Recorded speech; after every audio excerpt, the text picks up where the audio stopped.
Happy Wednesday to everybody out there. Obviously, as you guys all know, today is Valentine's Day. So, happy Valentine's Day to you all. Tell your friends, your loved ones, your significant other that you love them or how much they mean to you because today is a day full of love, is what they all say. And my Valentine's Day present to you guys is something that I haven't done on the podcast yet, but I think will be very exciting. So I'm excited to dive into that with you guys today. But before we go any further, welcome to the Ace for Waves podcast with your host, me, Annabelle Schneider. I know I said that this week's episode was going to be about player evaluation in the NBA, a topic that I was going to talk about kind of last week, but then I pushed to this week with the Super Bowl and everything. And now we're going to push it back again. But today's episode was kind of inspired by a basketball game that I was watching last night on my computer. And it got me thinking, how good is this basketball conference truly? But I can promise that we will get to the NBA player evaluation in next week's episode. That is a guarantee. That is a promise for me. I'm sorry that I'm kind of flipping back and forth between everything. I wrote out a tentative schedule for my episodes and what I kind of wanted the direction to be, but things change. So I actually flipped next week's episode. I was going to do this episode next week and my NBA evaluation today, but we just kind of flip flop the two. But we're here now, and let's dive into some stuff. But before we get any further, before I get into with my content for today, I think we should all acknowledge how good basketball in the state of Iowa is right now. Obviously, with women's basketball, they have a really great team with a really talented player. Caitlin Clark is truly something special. What she's doing right now is she's doing stuff that we have not seen a lot of other women basketball players do. And she's accomplished a lot in her 4 or 5 year career at Iowa.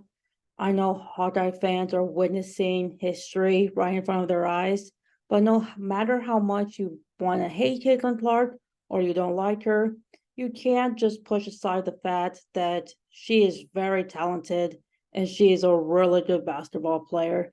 And I think she will go really far in the NBA, the WNBA. And on the flip side of that, Iowa State men's basketball is truly for all Cyclone fans. I don't know if there has been a better Iowa State basketball team aside from this one right now. Obviously, Iowa State has been a good basketball program for quite a while, and we've all known that. But what this team is accomplishing at the moment, they are a really, really, really good team. They're staying pretty consistent for the most part. And I feel like the Iowa State basketball team in 2023, 2024 has a chance to do some really great stuff come March. But their point guard, Iowa State's point guard, is a sophomore, and his basketball IQ and his grit is something that I don't think a lot of players, not only in the Big 12, but in college basketball right now possess. And he's a sophomore. He's playing like a senior. And there's senior players that are just not playing to the same kind of level, the same consistency as this sophomore basketball player. And Taman Lipsey is a really good basketball player. He's a really good point guard, but he just has this knowledge of basketball whenever he's on the court, either dishing out assists or coming up with the steals. He's a really good defensive player too. But so he can score on offense and he can play defense. It's just truly remarkable. And he's going to go down in Iowa State history. I feel like one of the best point guards that Iowa State has had. There's been some really good point guards. There's been Monte Morris, who's in the NBA, Tyrese Halliburton, who's having just a stellar year in the NBA. So I feel like Tamin Lipsey can eclipse his mark in Iowa State basketball history and make a good case for becoming a future NBA player if he continues to play with the same consistency and the same kind of poise as he is right now. That's not to take away from all Iowa State basketball players. I think every player is special in the way they approach the game, the way they play, and huge credit to TJ Otzelberger for what he's done to this program in 3 short years. He has led his team to, at this point, I'm assuming, back-to-back NCAA tournament appearances. I know we still have a little bit of ways to go with the season, but this team is on the mark of clinching a spot in the tournament. And I say, watch out, because this team is really doing remarkable stuff, and they don't look like they're going to be stopping anytime soon. But a lot of players on any team can be good. There's good players, but there's also good teams. And I feel like that complements both stuff. So you have to have a good team, but you can have great players on that team. But when they're making plays, when the head coach is like drawing up certain stuff, you're also putting trust in your guys or your girls for women's basketball too. You're trusting them to go out there and do what you practiced. So good players can play for, I think, okay teams, but that okay team can become a good team if you have the talent that can make the team special, if you know what I mean. But it's just that the Big 12 conference right now is mind-boggling. There's so many good teams in there. There's a lot of great players on every single team. I don't think that there's just one team who has the most talent or is the most special. There's plenty of teams in that conference who are also really close to clinching spots in the NCAA tournament. And we still have about 3 more weeks left of basketball before conference tournaments begin. Which is why today I'm going to rank all the Big 12 basketball teams and put them on a tier list that I call Aces Kingdom, which is a really lame title, but I have nothing better to offer than that at the moment. So if I think of a good title in the next, I don't know, weeks or so, we might do a final tier list, and then I can propose a better title for my tier list other than Aces Kingdom. But aside from putting teams on the list, this is what I really want you guys to think about, and which is why I want to do the episode today. I want you to pay attention to not only what teams I'm putting in my rankings and categories of what I have my tier list set up to be, but really looking at the win-loss record, the conference record, the BPI, which is Basketball Power Index, but also what I have observed, and most importantly, how each team can improve. There are 2 teams tied for first place right now in the Big 12 Conference, but just because they're in first place doesn't mean that they don't have flaws. Every basketball team has flaws, and that's not just specifically towards the Big 12 Conference. There's teams in other conferences like the Big 10, the Mountain West, the Pac-12, the SEC, the ACC, and many other conferences that I can't name at the moment. But every team has something that they can work on and improve on. Even the undefeated teams.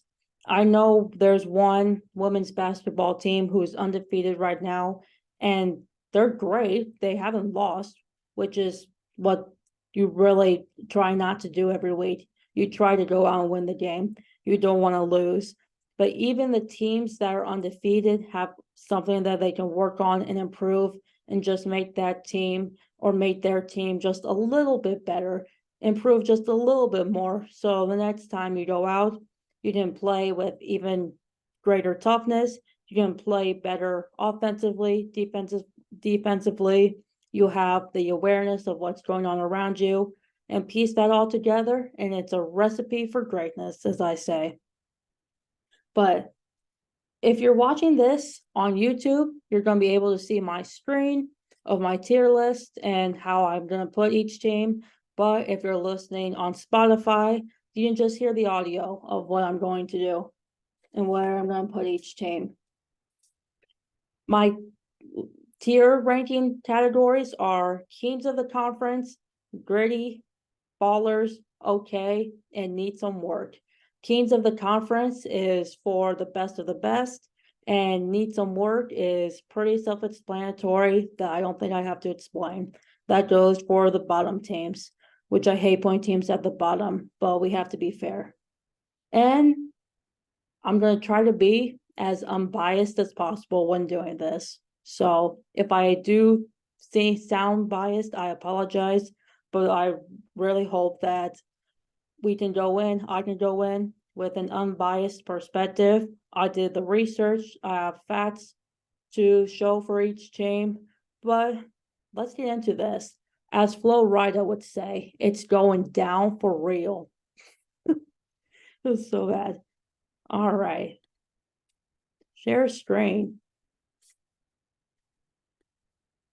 Here we go. This here, you can see my tiers. We have Kings of the Conference, Gritty, Ballers, Okay, and Need Some Work. And if you're not familiar with the Big 12 Conference and the teams, here's all 14 teams. We have Baylor, UCF, Texas, Cincinnati, BYU, Kansas State, Oklahoma, Iowa State, Oklahoma State, Houston, Kansas, Texas Tech, West Virginia, and TCU. Those are 14 teams in the conference. The Big 12 got 4 new ones this year: UCF, Cincinnati, BYU, Houston, and they're going to add even more teams next year. But 2 teams are leaving for the SEC after this year, which is Oklahoma and Texas. So you're going to lose 2, but you're also going to bring in, I think, 2 or 3 more. So you're going to have roughly about the same amount of teams this year as you will next year, and vice versa. And here's how I'm going to rank each of these teams. We're going to look at win and loss record. We're going to look at conference record, non-conference record, home wins, road wins, and opponents, the BPI of each team, obviously. But again, what I have observed kind of throughout the start of the basketball season up till this point, midway through, even though I don't know if you can really say this is midway since there's like 7 or 8 games left in Big 12 play. But this is what we're going with for now. And let's dive in. We're going to start with the first team that appears on the list, which right now that's Baylor. And we're going to go in order from Baylor and finish off with TCU. And I'm really excited for this. So here we go. The Baylor Bears, they have a 7-4 conference record. They are 18-6 overall. They have beaten teams on the road, such as UCF and Oklahoma State, but they're both kind of at the bottom of the rankings, or the bottom of the conference right now. They have lost on the road to teams like Kansas, Texas, and Kansas State. 3 out of their 4 losses have come on the road. They're not a very good road team, but they have won 1 game. They've beaten teams at home, such as Iowa State, which was a huge win for them, Oklahoma and BYU, all ranked teams at the time. They had an 11-2 non-conference record. So half of their wins right now have come from non-conference play as opposed to conference play, but you also are not done with the conference quite yet. So if we look at Baylor right here, they are 7-4 in conference play. I believe they are second in the Big 12 right now. They're 18-6 overall. They are not at the top of the list yet, but they did just have a good win over a really good Iowa State team a couple weeks ago. Baylor goes in the gritty category because they've won home games. Most of their wins have come at home. I believe if we do the math, and for my math geniuses out there, I would say probably around 77-80% of all of their wins combined have come at home. But they have lost to teams that are kind of at the bottom. They've been teams that are at the bottom of the conference, but they do have wins over Iowa State and Oklahoma, both good teams. They have won on the road to Kansas and Texas, also really good teams, but they have lost at home. They're not really consistent on the road, and some of the ways I think that they can improve is just shooting accuracy. Their shooting against Iowa State wasn't the best. They did end up winning, but I think that was in part due to mistakes on Iowa State's end later on in the game. But this team is really good. They have some really great players. Scott Drew is a great coach, and it wouldn't surprise me if by the beginning of March, Baylor would be either at the top or tied for first place in the Big 12. I really do feel like they have potential to do some really awesome things, not just in the NCAA tournament, but the Big 12 tournament too. And if they can just figure out ways to win road games, I think that will really help them in March. UCF, they have a 4-7 conference record. They are 13-10 overall. Some of their road wins are Texas. That's actually their only road game. They have home wins over Kansas, Oklahoma, and West Virginia. They have lost on the road to Texas Tech, Houston, and Cincinnati. And some of their home losses include BYU and Baylor. And they had a 9-3 non-conference record. UCF is not at the bottom of the conference. I believe they are third last, if you want to say that, or 11th place out of 14. I don't think they deserve to be in the need some work category because they're not the worst, but they're okay. And they're okay because they have wins over Kansas and they have wins over Oklahoma. Those are two good teams. I know if you've watched Kansas basketball, which we'll allude to later on, you might not think that at the moment, but Texas is also a good team, even though they're having kind of an average season right now.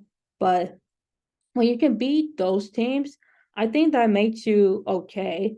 I know the 4-7 conference record probably doesn't help with that, but I just think if UCF can be consistent, because they can be a good team. And you saw that with wins over two teams that I just said were really good, but they only have one road win. If you want to make a run in a tournament, take the NCAA tournament, for example, you have to be able to win on the road. Winning at home is great.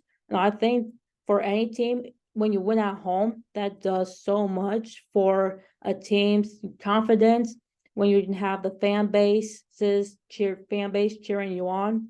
But being able to go on the road and win in your opposing team's stadium, that does wonders. And when you win on the road, you're better set up for success in the bid dance. So UCF is okay. I would like to see some more consistency on the road, getting some more road wins, playing with a little bit more of attack. They have lost a lot of their games in double digits, but I see good things for UCF. Texas Longhorns up next. They have a 5-6 conference record. They are 16-8 overall. They have road wins over Cincinnati, TCU, and Oklahoma. They have home wins against West Virginia and Baylor. The road losses, they have lost to West Virginia on the road, and BYU, and home losses to Iowa State, UCF, and Texas Tech. And they had a non-conference record of 10-2. For Texas, kind of what I was talking about with UCF, Texas is also very inconsistent because they have a few home wins, they have some road wins, they have a handful of home losses, and they have a handful of road losses too. So I guess you could say that's consistency when you have about 2, 2, 2, and 1 of each, but I know Texas can play really good basketball and they have great players on that team, but I just think that their defense is what's holding them back from winning games. Turnover battles too. I know they haven't really won the turnover battle with some of the better teams in the conference, but and with at 5-6 overall, almost just one game better than UCF. Texas is okay too.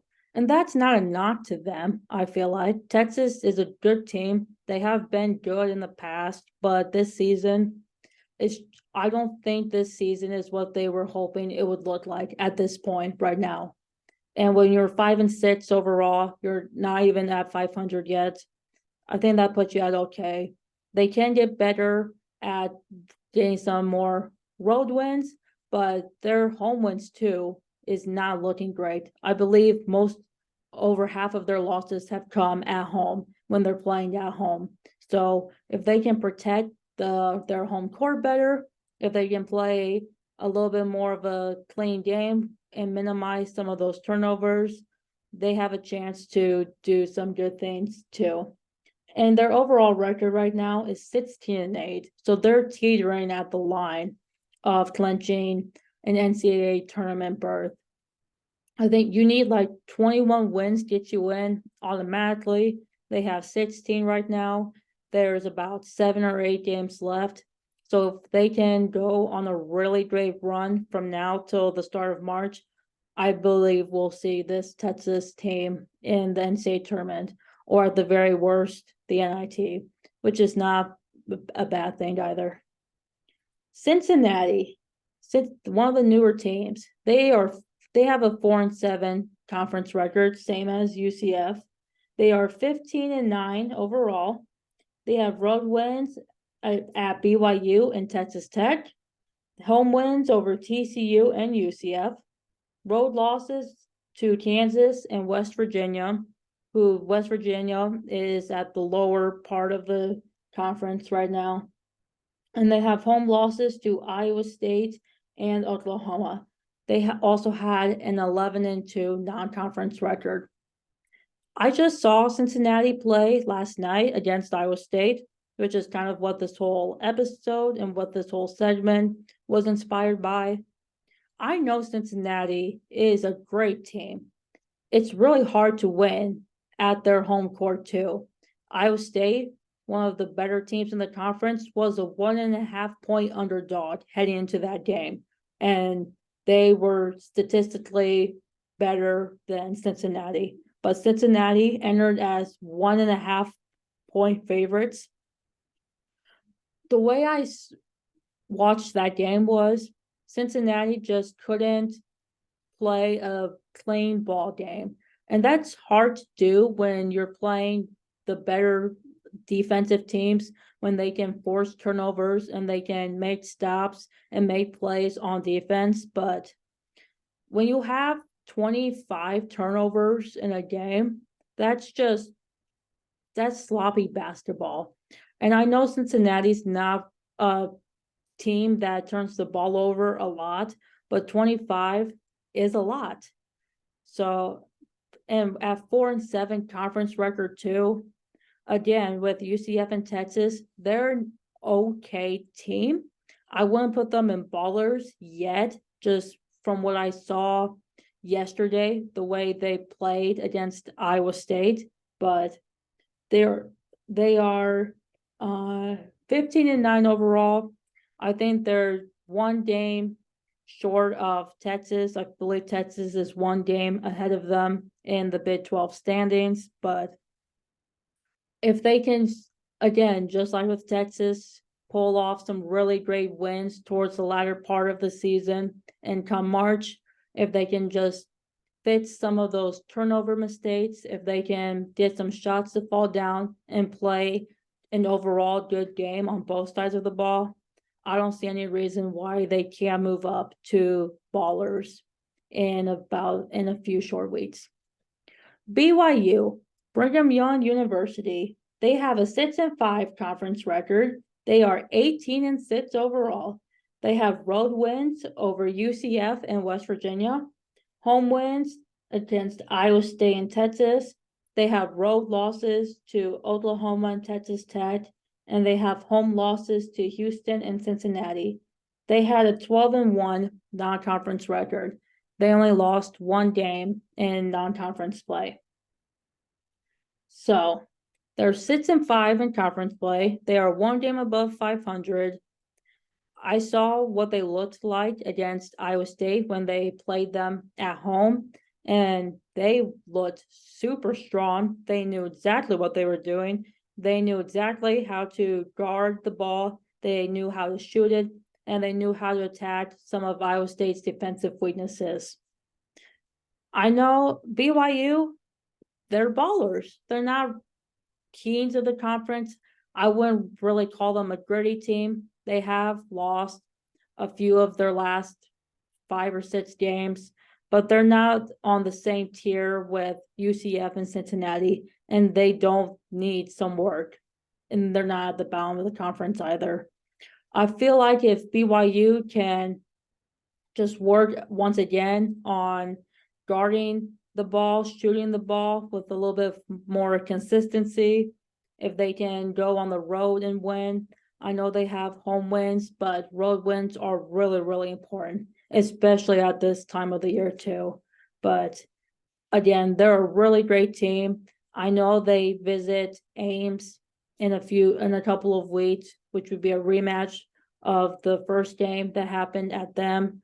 I think that's going to be a really great game. I know there's some stuff that went on in the BYU Iowa State game, so I'm hoping for a cleaner rematch and a good game. Not that we didn't get a good game last time, but you know what I mean. But they're ballers. I do believe that if they can win like 2 of their next 3 games or so, if they can make up for consecutive losses back to back, they can move up right on the tier with Baylor. But like I said, they're 18-6 overall. They're just 3 wins away shy from 21. And I know I've seen a lot of BYU fans talking about how this is probably one of the better teams that they've had in a while. And I agree.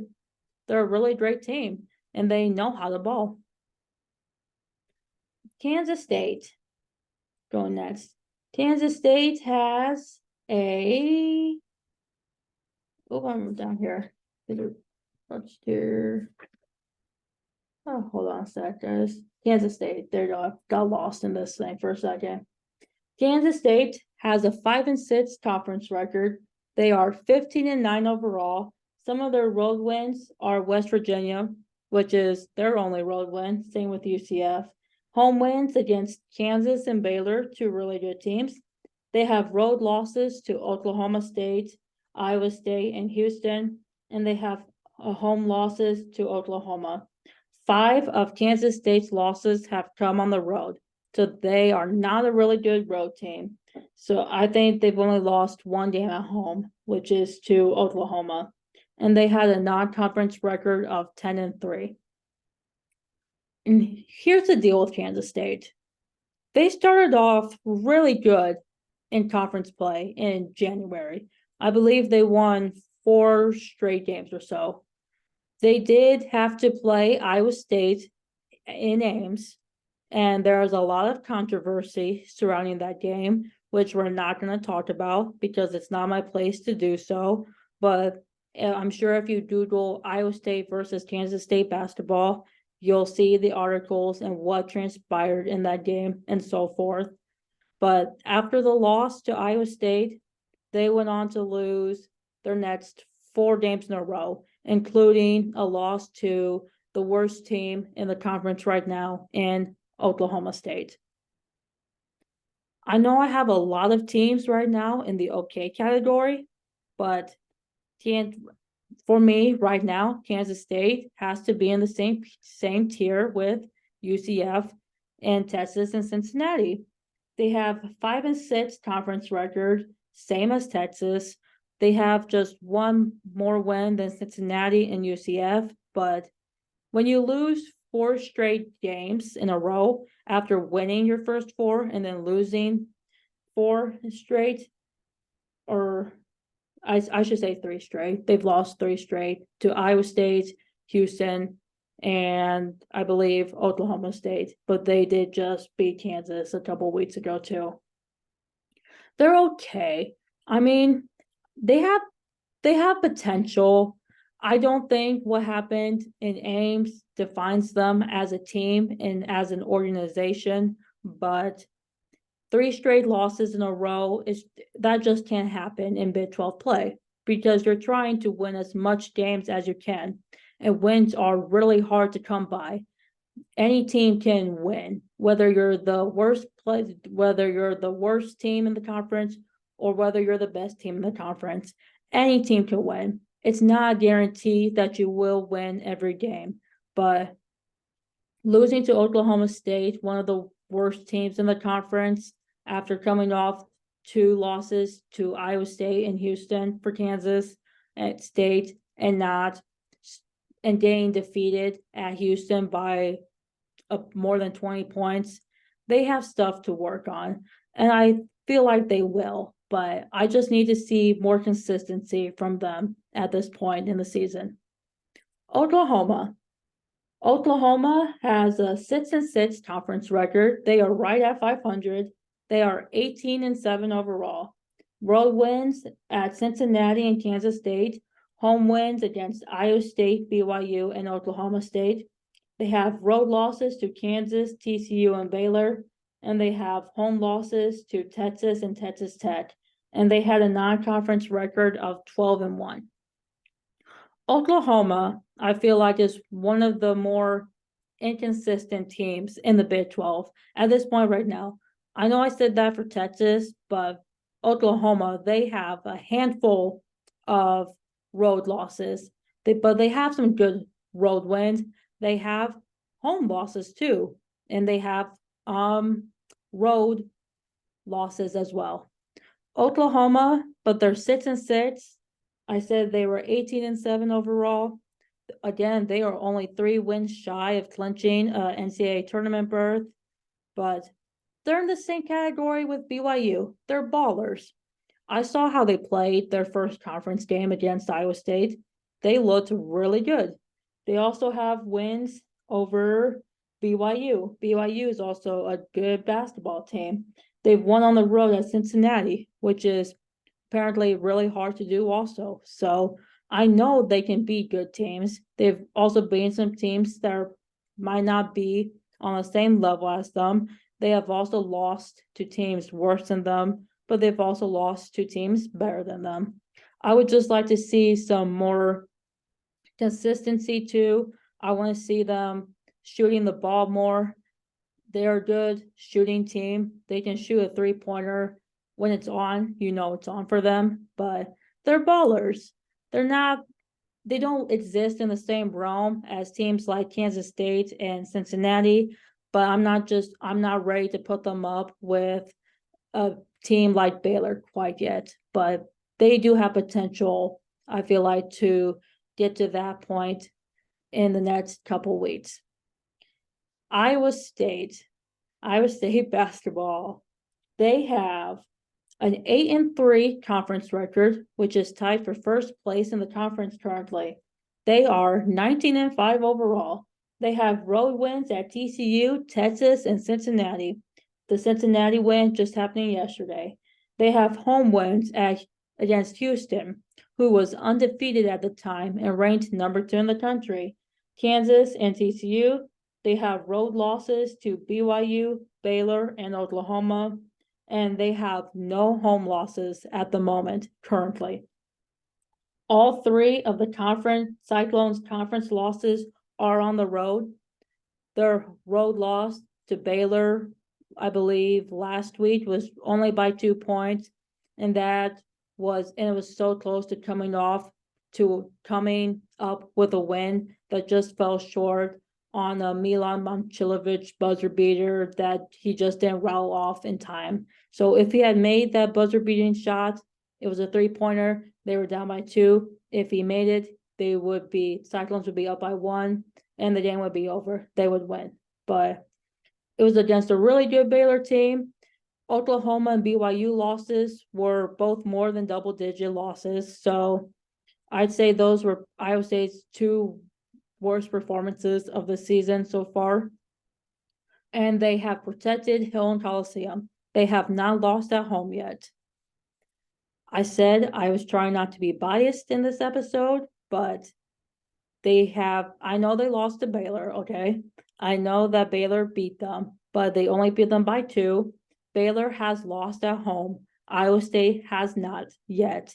And Iowa State has really great defense. Their offense is kind of on and off again. So offensively, I call them a bit inconsistent, but they're a really good team. They know how to play defense, and they know how to get their opponents to turn the ball over. I do believe they lead the country, or like top 5 in the entire country, when it comes to steals per game and when it comes to forcing turnovers and points scored off of them. Iowa State, they are kings of the conference right now. Tied for first place, haven't lost a home game yet, but there's still 7 more games just left to play. If Iowa State can go undefeated at Hill and Coliseum, that would be awesome. I don't think it's something that's been accomplished in that Coliseum at all, or that basketball stadium at all, but I could be mistaken. You can fact check that later, but they have been winning more on the road though recently. They played road games at Texas last week, Cincinnati this week. They did have a home game against TCU last Saturday, but one of Iowa State's biggest weaknesses over the years I've been watching basketball is not being able to win on the road in February. That has been one area where they have not been very good at. They've been really good at home over the past 2-3 seasons, but it's playing on the road, playing away from home where they seem to take kind of a dip. So the fact that they're winning on the road now shows that this team is really talented. They are really dialed in, but I hate to say it right now, but I feel like the way they're playing at this point in the season, they have a serious chance to make a good run in the NCAA tournament. And they're 2 wins shy of 21. They're 2 wins shy of clinching, for sure, solidifying themselves a place in the NCAA tournament. So we'll see where that goes from there. Oklahoma State. Oklahoma State has a 2-9 conference record. They are the worst team in the Big 12 at the moment. They are 10-14 overall. They have no road wins, unfortunately. They do have home wins against West Virginia and Kansas State. They have road losses to Houston, Oklahoma, and Texas Tech. And they have home losses to TCU and Baylor. And they had an 8-5 non-conference record. When you're the worst team in the conference, and I feel bad for doing this, but they go on the need some work category. Just because they have no road wins yet, and what I talked about previously, when you can win on the road, especially in a tough conference like this, it does wonders. It gives you so much confidence as a player and as a overall team. But at 2-9, I know those 2 wins were good. They were good, I would say. Kansas State, I do think Kansas State was very vulnerable coming off of what happened earlier in the weeks against Iowa State. So I feel like if Kansas State hadn't gone through that, they definitely would have been Oklahoma State. But they need some work. They are 10-14 overall. I mean, they have 10 wins. They're in double digits. That's something to give a round of applause for, but they do need some work. I do think that they will get better in the next couple of years or so, but at this point, you have no chance but to put them at the bottom of the tier list. Houston, they have an 8-3 conference record also, same as Iowa State. They are 21-3 overall. So they're the first team to already clinch a spot in the tournament. They have road wins over Texas and BYU, home wins against Texas Tech, UCF, and West Virginia. They have road losses to Iowa State, Kansas, and TCU, and they have no home losses either. So they have protected their home court. And they had a 13-0 non-conference record. They were 12-0 before heading to Iowa State, and their first loss did come to Iowa State in the second or third game of the conference play. They have also lost back-to-back road games as well. They have the same record, the same conference record as Iowa State, but I know they are undefeated at home, like Iowa State also, but I can't put them at kings of the conference yet. And the reason I say yet is because of the fact that Houston has lost back-to-back road games. Iowa State has not lost back-to-back road games. Even when it felt like Iowa State was on the verge of losing, they still found a way to win. Houston has lost back-to-back. Houston lost to TCU on the road. Iowa State beat TCU on the road without their best player. Houston did have to play Kansas on the road, and Allen Fieldhouse is a tough place to play. Iowa State did get Kansas at home, which is, as we know, Kansas has not been very good on the road, but Houston is a gritty team. I do think one area for improvement is scoring, like offensive play. I know they've been winning. I know they've been putting up points, but sometimes their 3-point shooting isn't really up to par with what they have done against other teams. Against Iowa State, their shooting wasn't necessarily the best, but Houston also has the number 1 BPI, which is Basketball Power Index, out of 362 teams in college basketball currently. So they are first place in that. I do want to see Houston win some road games, same as kind of what Iowa State is doing at the moment right now. If they can keep winning at home, that's awesome.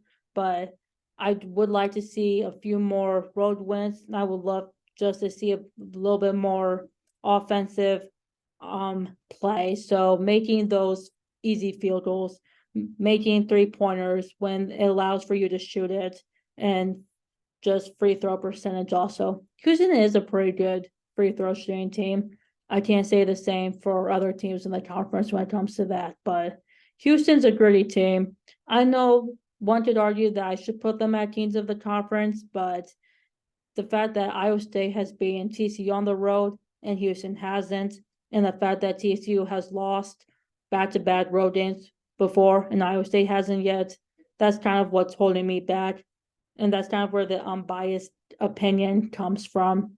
So if Iowa State were to lose back-to-back road games also, they would drop from my Kings of the Conference title that they are in currently.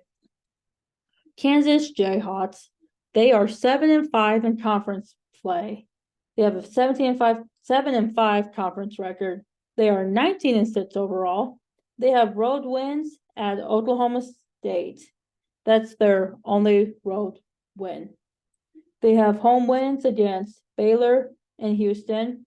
They have road losses to Iowa State, UCF, and West Virginia. The home losses, they have 0. They are not good on the road. They have 1 road win, and that's it. And that came against Oklahoma State, which, as we just talked about, is the last place team in the conference. Once upon a time, I would have had Kansas either at teams of the conference or in the gritty category. But given the fact that a lot of their losses have come on the road and they only have one road win, they have protected their home court. But oh, I'd say Kansas is. I'd go with Kansas is gritty. They're not on the same level as Oklahoma and BYU. I know they are 7-5 in conference play, but just the fact that they are still undefeated at home also. Same with Houston, Iowa State. I would just love to see more road wins for them, obviously, and beating teams that I know that they are capable of beating. If you look at the teams that they lost to West Virginia and UCF, two of the bottom three teams in the conference. That's not good. I know Kansas can beat those teams with the players that they have and with their coach, how the coach loves to draw plays for them and his offensive kind of mind when it comes to scheme and all sorts. But I don't know if I can put Kansas in the same tier as Oklahoma and BYU with how they're playing offensively and shooting. But I will say that Kansas is teetering between gritty and ballers. And I settled for gritty for the mere fact that they have still not lost at home. And Houston and Houston and Iowa State hasn't either. We have three more teams to go through. Texas Tech. Texas Tech has a 7-4 conference record, 18-6 overall. Road wins, Texas and BYU and Oklahoma. Home wins against Kansas State and Kansas. Road losses to Baylor and TCU, and home losses to Cincinnati. Cincinnati is their only home loss so far, and they had an 11-2 non-conference record. Texas Tech goes in the ballers category for me. I know they have just one more win than Oklahoma at 6-6. I do believe BYU is 6-5, but I don't think Texas Tech is quite necessarily on the same par with Baylor and Houston, given the fact that they have lost at home. And we have to be fair, Kansas and Houston have not lost at home yet. I know Baylor has lost at home, but I feel like Baylor's kind of the better offensive team compared to Texas Tech. Texas Tech has a big game coming up Saturday against Iowa State. So if Texas Tech can go into Hillen and pull off a massive road win, that would boost up their tournament resume significantly. But they're like in the middle of the conference too. I do believe Texas Tech is I believe they are in fourth place right now. They're only about a game and a half below first place. So they still have an opportunity to get first place in the conference. The season's not over yet. I just think that we need to see some more the more dominant side of Texas Tech on defense and on offense. West Virginia is 3-8 in conference play. They are 8-16 overall. They have no road wins. Home wins against Kansas, Cincinnati, and Texas. Road losses to UCF and Oklahoma State. And they have home losses to Kansas State and BYU. They had a 5-8 non-conference record. Same with Oklahoma State. Those two teams are bottom of the conference. But West Virginia, I feel like, is in a pretty unique scenario because they are 3-8 in conference play, but their 3 wins have come against Kansas, who I know is a good basketball team, Cincinnati, which I also know is a good basketball team, and Texas, which has been, on and off all season, but in the grand scale of stuff, is a good basketball team.